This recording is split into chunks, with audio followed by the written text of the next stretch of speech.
Lundi 10 mars, Camille Lacour était l'invitée de l'émission La Bande Originale, diffusée sur France Inter. Au cours de cet entretien, le champion de natation est revenu sur la naissance de sa fille et comment cet événement lui a permis de se remettre d'un burn-out. Camille Lacour est un homme comblé. En 2012, l'ancien champion de natation a accueilli son premier enfant, une petite fille prénommée Jazz, issue de sa relation avec l'ancienne Miss France Valérie Bègue.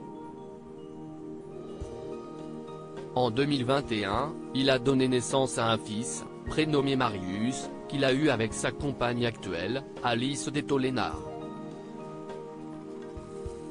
Mais avant de s'épanouir dans son rôle de père, Camille Lacour a connu des heures sombres, notamment après les Jeux Olympiques de Londres en 2012.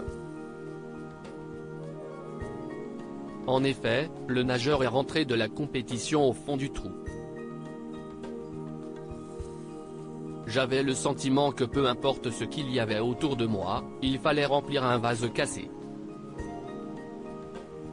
Je n'avais plus aucune motivation pour rien.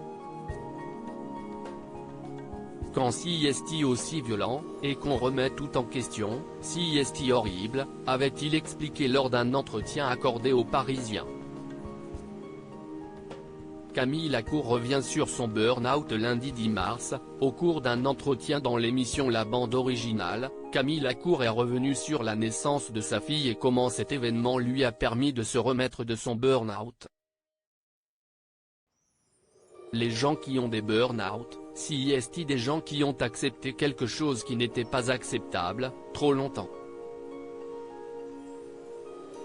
Des gens qui acceptent ça, si est des gens forts, a-t-il d'abord expliqué, avant d'évoquer sa situation personnelle.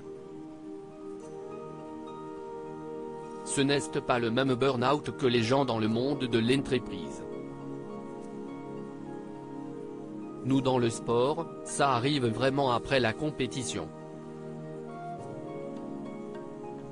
Moi ça m'est arrivé en 2012, où ça a été très difficile après l'échec olympique, a-t-il confié. Camille Lacour est finalement parvenu à remonter la pente grâce à la naissance de sa fille Jazz. J'ai eu la chance, quelques mois après, d'avoir ma petite fille. C'était la meilleure route pour sortir de ça, mais si est vrai que j'avais cette impression d'être constamment dans une chute.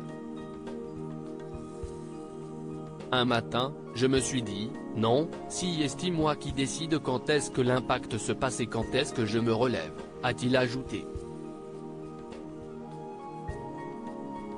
Des confidences touchantes.